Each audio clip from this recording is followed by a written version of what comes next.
আসসালামু আলাইকুম।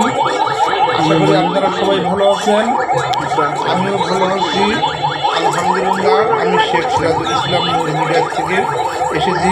যে যশোর জেলার গর্ব, যশোর জেলার অহংকার, সারা বাংলাদেশের প্রাণকেন্দ্র একটা আন্তর্জাতিক চেকপোস্ট বেনাপোল বর্ডার,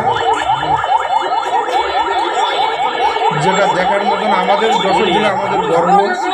যে শ্যামলী পরিবহন কত সুন্দরভাবে নিয়মকানুন মেনে কত সুন্দরভাবে চলে যাচ্ছে, ইন্ডিয়ার থেকে আসছে এটা বাংলাদেশে চলে যাচ্ছে। অনেক সুন্দর লাগছে। এই ভালো লাগার মধ্যে আমি একটু ভিডিও করতে বাধ্য হলাম। অনেক সুন্দর গাড়িগুলো, অনেক সুন্দর দেখার মতন গাড়ি। শ্যামলী যে এসি গাড়িগুলো খুবই সুন্দর। আরও গাড়ি আছে, এগুলো ঢাকা কলকাতা ঢাকা আসছে। আর আমাদের এই যে পোর্ট